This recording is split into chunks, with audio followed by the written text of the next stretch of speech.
You ain't had to tell me twice. I was on the next flight to Florida the next day. I had no idea where I was going with these kids.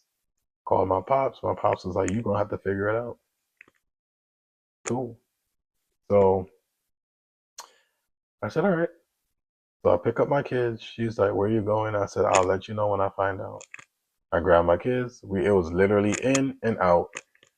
And once I got my kids back to New York, we checked into a shelter. Now, I'm telling you, yo, the depression just kept getting, it's just like I said, up and down. And all it is, right? All it is because people can't get their lives together, you know? And now I'm like in a sticky situation because I have a job. I have a full time job. My job was a hybrid. I can work from home, but there are days I have to be in the office. So I'm freaking out because I'm like, what am I gonna do? And I was making good money at that place, but because of the decisions of my wife, I was barely seeing the money. So I didn't have money. I sent this girl close to almost anywhere between $7,000 and $10,000 in that short time frame between the time that she left and the time that I went to get my kids. I could have used that money to get a spot, right? But no one knows what she was doing with it. How you get, and then I come to find out she wasn't even paying the rent with the money. She was doing so much other stuff. So now me and my kids are in the intake office to get admitted to a shelter, and I'll never forget it. Like, it was one of the worst experiences of my life, an experience that I never in a million years thought I would ever be in with my children. And so we're in the intake center, and just we're going through the process, and it's an all day thing. And I'm talking about I'm trying my hardest to keep it together, like just stress, like moving from this office to this office, answering this questions and this questions, being redundant, sitting there waiting, waiting, waiting, waiting, waiting. The kids saying they're hungry, they're bored, they're tired, they need to use the bathroom, they're this, they're that. You're surrounded by so much different type of people, and you just want to get out of here. So finally, we got to that intake office. I would say about maybe 9 o'clock in the morning, not too long after they opened, and we did not leave until 9 o'clock at night. Then we took a Uber. We had to take a Uber to the shelter that we had got placed in. When we got to that shelter, we had to check in. Now we're checking in. It just looks it's inside of a hotel, but it's like one of those older hotels, like just very dingy.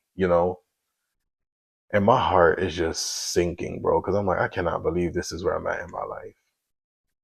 And so anyway, like I just really just sit here like in shock, checking in, and finally they give us the keys to the room. Oh no, not the keys. They give us our room number because we're not allowed to have keys, and they're like, all right, gather all your stuff, and we're gonna head to the room.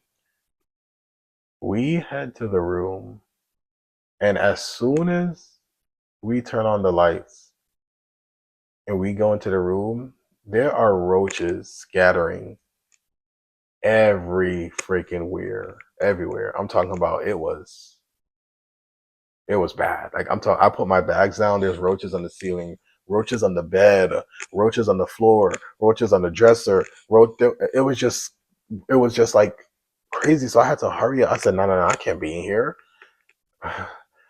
And hurry up. I grabbed my kids and I took everything out the room because I wanted to hurry up and get everything out the room so that the bugs didn't get into it.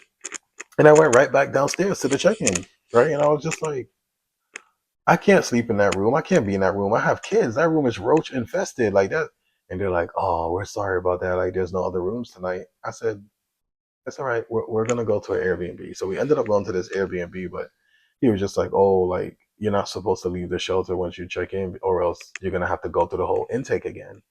I said, bro. So before I can even say nothing, he was like, you know what? As long as you can get here before the director gets back in the morning, you're good. So I was like, all right, bro, because like I can't stay here, right? He's like, I understand. I'm not even gonna have you stay here in that. And he's like, and tomorrow we're gonna try to get you a better room that's clean and that hopefully doesn't have any roaches. So I'll never forget it. Now I'm like, I wake up in the morning, we take an Uber right back to the shelter, and the guy is, I'm telling the people that I'm like, what happened last night? Because there's a whole different person there, and they're like, okay, well, go wait in this room, and we'll figure out your situation. And I remember, I think I was waiting in there for almost 2 hours, and then I just started breaking down, like just breaking down, because once again, I'm just looking at my kids. I'm just staring at them, and I'm just like, I'm so sorry that me and your mother could not figure this out, that your mother could not figure this out, and that we are here. I'm so sorry.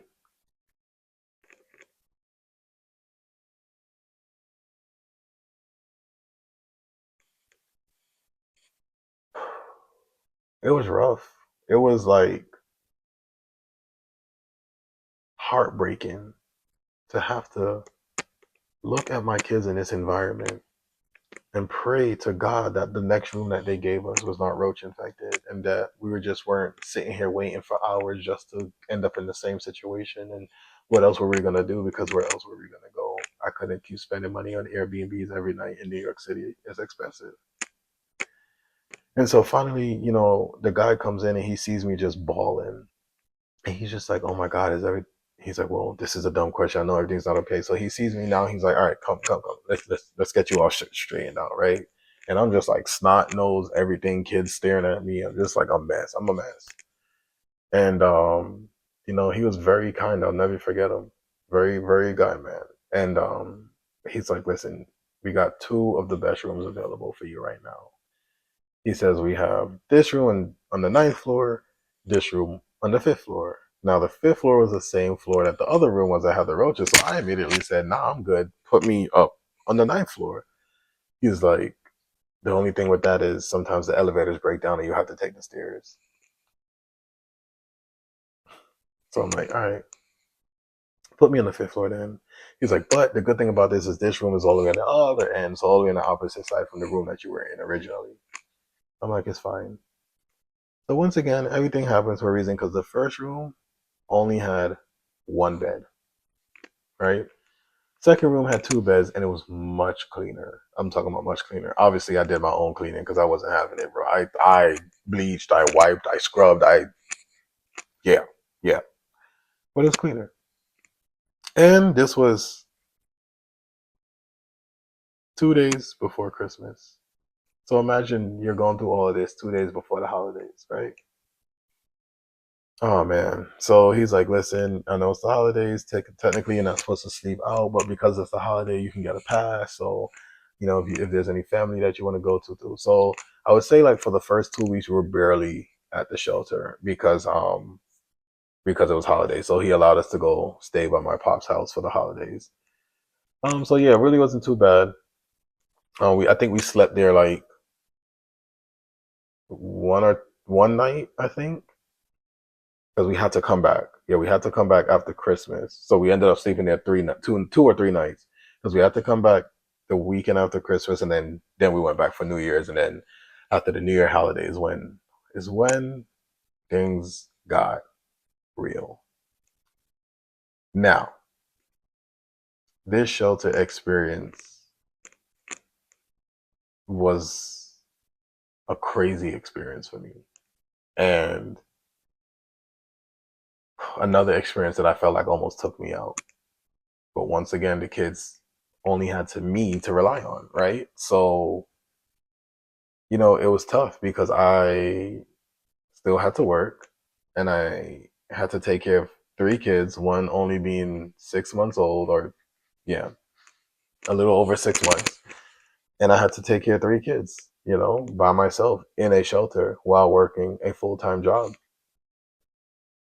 all while trying to save money to get out of there and try to figure, work with the government and the system to get out of there and try to figure out how this is going to happen, right? It was just so many adjustments that I had to make,